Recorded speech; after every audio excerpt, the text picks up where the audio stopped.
beachfront under 3 billion in prime areas like Canggu, Seminyak, or Nusa Dua. 5 billion in 1 hour is... A 2 billion rupiah budget will likely get you around 1 hour of land. Hi everyone, hi, my name is Kinan. It's good to see you here, and today I'm here with my property advisor, Maya. Hello everyone.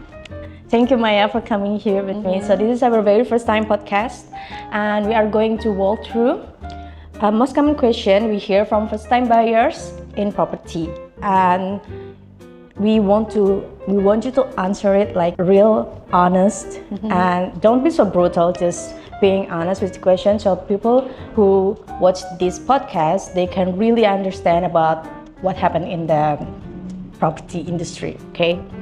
So you've been on the front line of this conversation, right? You always meet like first time buyers, expert investor all around the world. So let's start with the number one. A lot of buyers come in saying they want Canggu. They have around 2 billion rupiah to work with. So the question is this number realistic? Well, this is honestly one of the most common conversations we have. Right. And I never want anyone to feel discouraged for asking. You know, the reality is Canggu right now, a 2 billion rupiah budget will likely get you around 1 hour of land, which is about 100 square meters.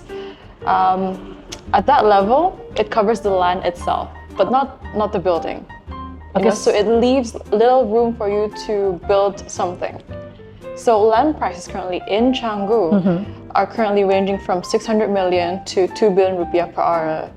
Okay. So with a 2 billion total budget, you're essentially looking at securing only the land, not the full development, right? Right. Okay, so it's not realistic in to be very honest way, right? Correct. So if Canggu is truly the goal, then the best approach is to come in with a clear expectations of what it actually takes to build here.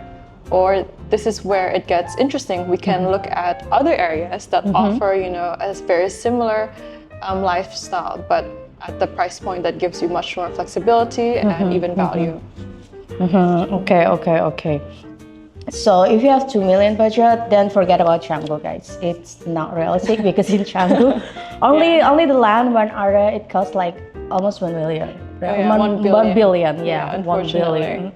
Okay, so let's move to the question number 2. Okay, this one is come out too.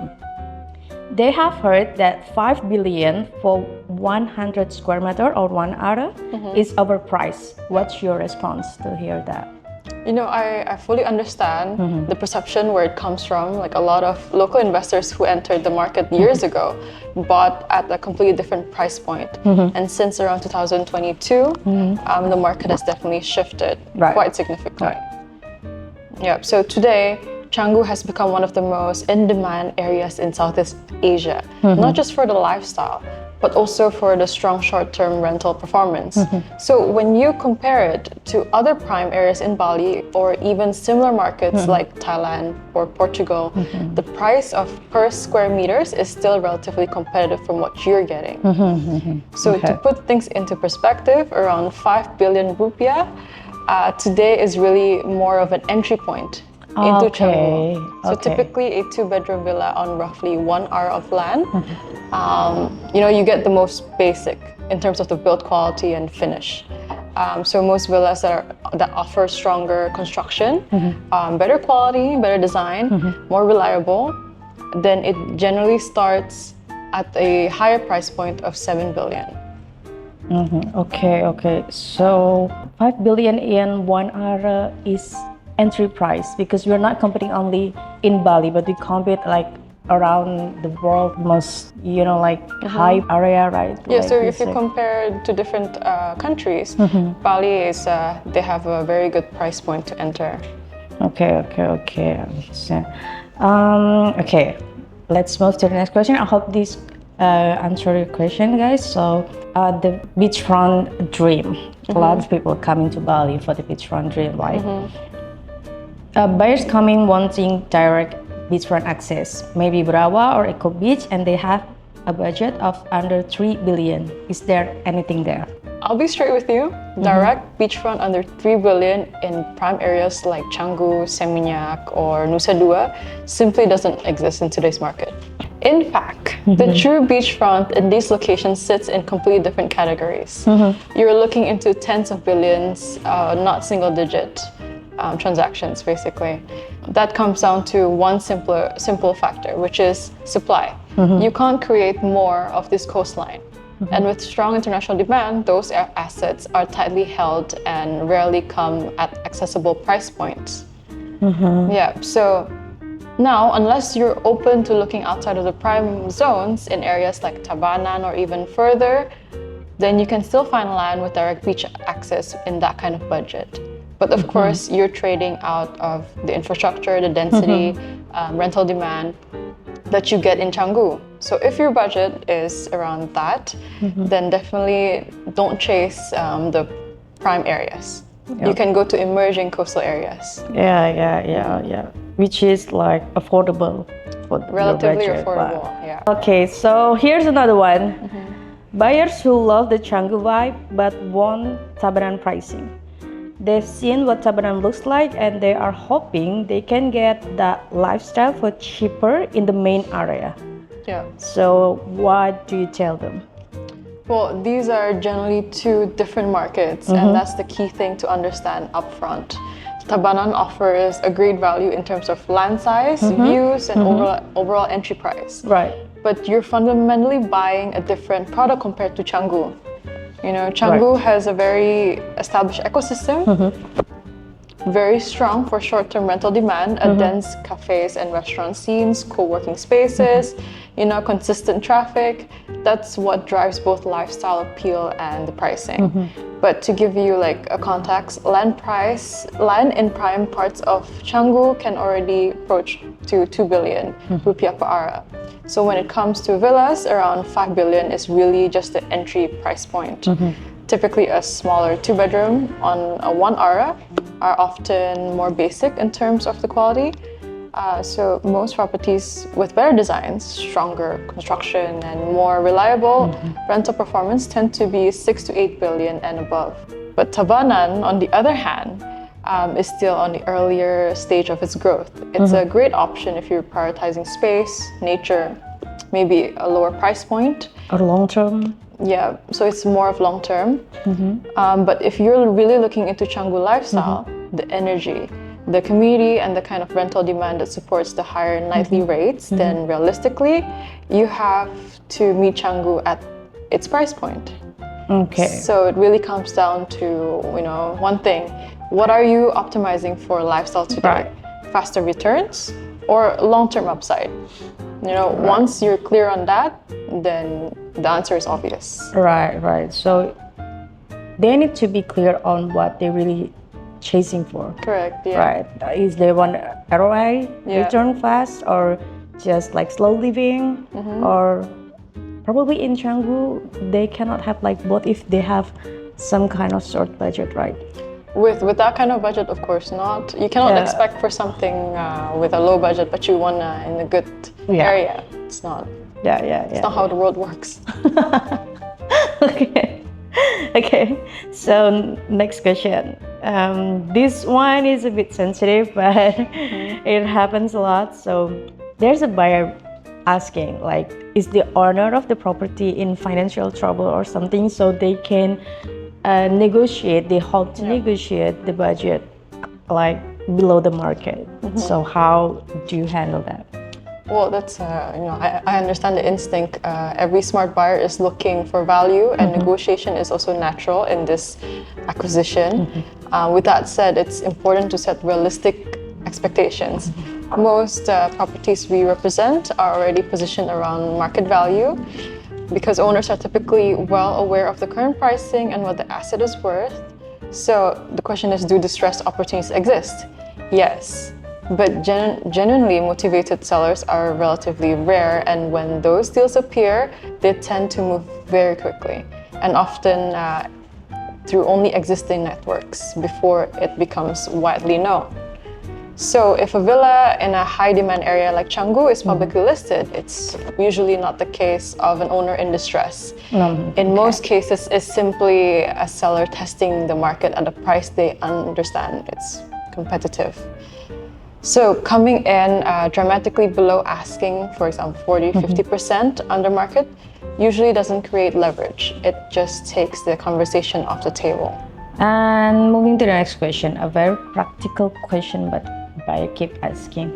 They want to understand your rental income before committing. So how do you walk them through? Okay, so this is exactly the right question, and typically this is where we bring in a professional management company to run the details of revenue analysis based on that specific property that you're interested in. So the reason why we do that is just to make sure everything is in real data. They evaluate the location, the design, demand, positioning, and because they're the one actually operating the villa, the projections are more aligned, more reliable in a sense. So it's not just a theoretical estimation, and they're the one who's executing it. So they're the one who will set up the property for you and will manage it correctly. But with that being said, just in general terms, for a well-positioned two-bedroom villas in areas like Barawa or Pererenan, we're typically looking at nightly rates around 2.5 million rupiah, and going up to 4 to maybe 6 million for a more higher quality, well-designed properties. And occupancy for a professionally managed asset tends to sit around 60 to 75% annually. Yep. So if you look at longer stays, monthly rentals are usually around 20 to 45 million rupiah, and annually would be maybe 200 to 400 million. Yeah. So ultimately, it's not just about what the property can rent on the paper, it's about how well it's positioned in the market and operated to actually achieve those numbers. Okay. Trying to understand numbers is really, people keep asking about this, but to be honest, it depends on the location, on the property itself, and it's not like we want to rent it like every day, because we have to have a management to control it and to help it, right? Correct. So there are a lot of things happen here, and probably if you want to ask about something like this, you need to comment down below or just DM us, because this is something like very personal and very specific, like about the property itself, about your probably funding, finance, and many things else. Okay, so we cannot like break down everything here because it's very specific and it's very, what is that, like private, probably. Because each property side by side, it can be different how they perform. That's why. Okay, let's move to the next question. Okay, so the next question is, wow, this is a big question. I'm afraid.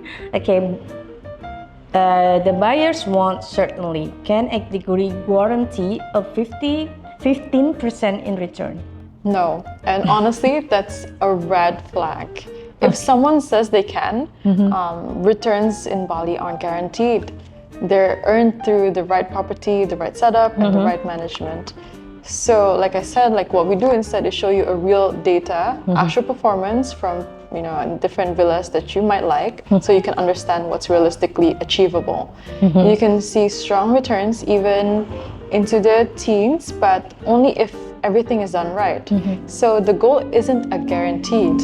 It's building something that actually performs. So we cannot guarantee everything in 15%.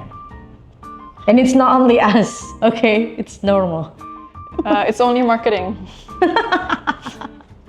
Okay. Marketing and sales are not the same. Just FYI. Just FYI. Okay. Okay. We're coming to the last question. Okay. This is a question about risk and context. People see a beautiful villa next to a rice field or empty land, and they want to know, is that view protected? Can you promise it? I get this a lot, but I'll be very direct. A view in Bali is never something you can fully guarantee. Right. Yeah, you might buy a villa overlooking rice fields today, and then tomorrow it can look very different. Next to it, it can be developed. Then the only exception is if the surrounding area is currently designated as green zone. That offers a higher level of protection, but even then, it's not something I would treat as absolute. So that's simply just the nature of evolving markets, particularly even in Canggu and Seminyak. So the way we definitely advise clients is don't anchor your decisions purely on the view. Anchor it on the strength of the location and the quality of the asset. So if the view remains, that's an upside, but it shouldn't be the investment relies on. Okay. But I realized that some of the property really built on the in front of the green zone area, or sometimes they lease the rice field for 80 years just for the yellow zone. They lease the rice field. Yeah, so some developers, they will lease the land in front for just themselves, so it will be like that forever. For the view. Yeah, for the view. At least 8 years, come on, you're not going to live 100 years, right? Yeah. So you can save it. And we have this kind of properties, this kind of listing. Yeah. So it's also good for you to check it out and DM us or just type us anything and we will run through you. Okay, that's all for today. And if you have any more question about this or you want to deep down on it, just comment down below or just DM us and we will check on you right away. Because it always depends, the property always depends on what you choose, on what you want and what you have and what's your future, what's your plan of exit and many more. And I think we need to make another section most common mistakes, probably because this time for the first time buyers. So if you are not the first time or what kind of mistake that you should avoid, probably, right? Yeah, so we'll see you in the next podcast. Oh my God, we will have next podcast. Okay, thank you Maya for having me today and thank you. We will see you guys in another podcast, Yeah. hopefully. Thank you guys, bye-bye.